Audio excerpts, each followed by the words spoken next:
¿Qué tal, queridos amigos?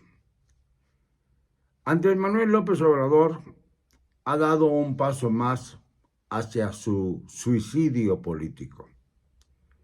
Pretende acabar con el Poder Judicial, porque eso es lo que significa cancelar 13 fideicomisos que naturalmente servían para alentar la vida productiva de los trabajadores del Poder Judicial. Con esto, aunado al recorte de 14,000 millones de pesos que le ha hecho a la Corte, deja al Poder Judicial completamente al aire, sin posibilidad de financiarse a sí mismo.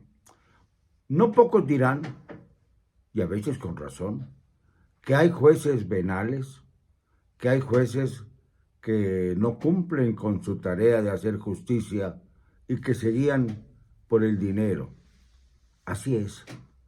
Pero también podríamos decir que en la iglesia se han descubierto casos de pederastas y no por eso vamos a clausurar los templos, como en la época de la cristiada.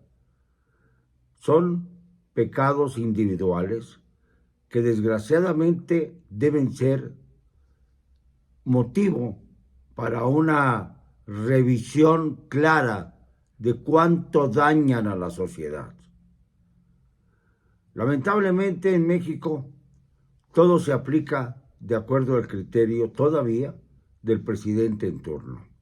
El presidencialismo autoritario, el presidencialismo que es simple y sencillamente consecuencia de una mala interpretación de la Constitución General de la República. El que México sea una nación presidencialista no quiere decir que esto sea una autocracia descarada y abierta, una dictadura disfrazada o la dictadura perfecta, como dijo alguna vez Mario Vargas Llosa. Y lo dijo bien, aunque nos duela profundamente a los mexicanos. Pero el presidente no puede, se lo digo Andrés, con el respeto que le merece su investidura, aunque usted no merece ningún respeto. Andrés, usted no puede combatir al Poder Judicial porque es parte intrínseca de su gobierno. Si usted convierte al Poder Judicial en rehén de sus caprichos y de sus persecuciones, lo único que estará haciendo es deteriorar la estructura de su gobierno, porque sin el Poder Judicial o con un Poder Judicial aminorado, marginado, estropeado, empobrecido, no puede ejercer sus funciones. Como no podrá ejercer sus funciones el Instituto Nacional Electoral si le recortan más los fondos. Iremos no a unas elecciones el 2 de junio de 2024, sino a otra encuesta, como las que usted ha propuesto y han sido verdaderamente un fracaso. Un fracaso porque usted así lo dispuso, porque cerró las puertas a un pronunciamiento global, universal, diríamos, en cuanto a la República Mexicana, para tratar primero de saber si llevábamos o no a proceso a los presidentes de la República que han sido.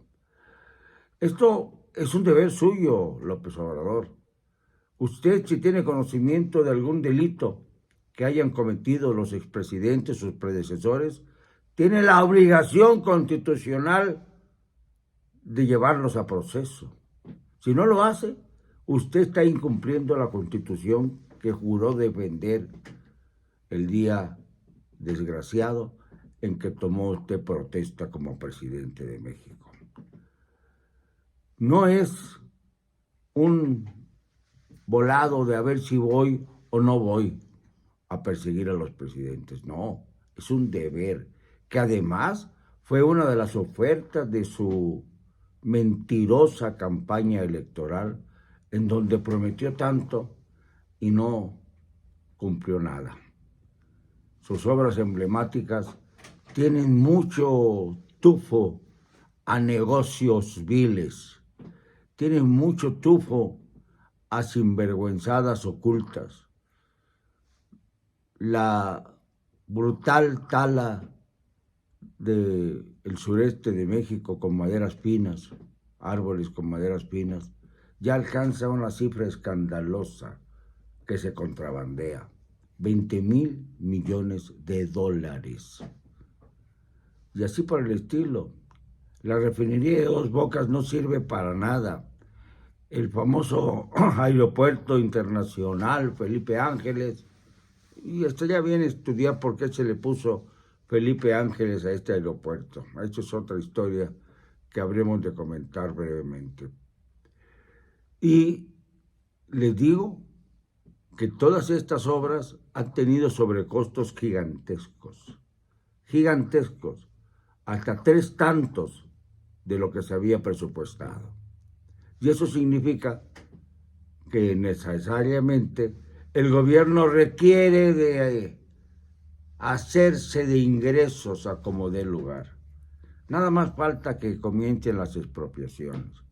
Pero llegar al brutal grado de decir que es un pecado social apoyar al Poder Judicial es una de las barbaries, de los barbarismos más grandes que yo he escuchado a lo largo de mi existencia, que no es corta.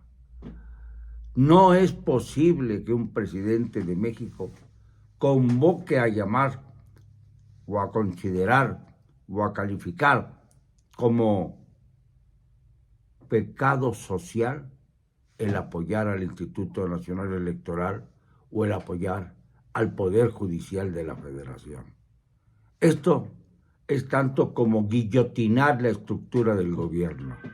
Un gobierno que por desgracia usted encabeza y debe encabezar hasta el 30 de septiembre, si no tiene usted la dignidad de irse antes, siquiera para darnos el respiro de que ya la presidencia no va a meter las manos en el proceso electoral.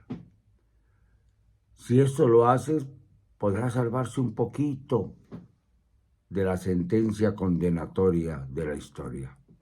Si no lo hace y se atreve usted a seguir interviniendo en el proceso electoral de 2024, no solamente va a ser repudiado, sino va a ser perseguido por los mexicanos, porque son millones los que no están de acuerdo en que continúe la Cuarta Transformación, una Cuarta Transformación que llama pecado social el hecho de apoyar al Poder Judicial, que es uno de los 3 poderes de la Unión. Sin los 3 poderes no hay gobierno. Si un poder no existe, no hay gobierno. Presidente, lea. ¿Qué le cuesta leer en esas largas tardes y noches en las que usted no hace nada? Acaba su mañanera, se lava las manos y a pasarla bien en su austero Palacio Nacional, fruto del virreinato, y que es una de las joyas que los mexicanos debieran ver, así como se visitan los palacios de Europa cuando uno turistea por allí. Así se debería mostrar al público el lujo y la ostentación del Palacio Nacional. Entonces, quedaría usted al nivel de los peores monarcas autócratas de la historia. Y eso es lo que usted quiere. ¿Cómo va usted a añorar el no vivir en Palacio Nacional? Porque seguramente quien gane las elecciones, que esperemos que sea el Frente Amplio opositor con Xóchitl Gálvez, esperemos que ella ponga el orden y no caiga en la trampa de no perseguir ni procesar a personajes como usted por consideración a la investidura que portaron. Si eso hace Xóchitl, también caerá en una situación de ilegalidad contraria a lo que marca la Constitución, porque si tiene conocimiento de un delito, tendrá que proceder contra los expresidentes y principalmente contra usted, Andrés Manuel López Obrador, tabasqueño de Tepetitán, Macuspana, para aplicarle todo el rigor de la ley. Yo creo que si México, los mexicanos y las mexicanas, todos, somos capaces de multitudinariamente votar contra la Cuarta Transformación, usted, Andrés Manuel, será el primer expresidente que vaya a la cárcel. No me van a callar. Y lo digo con cero cobardía.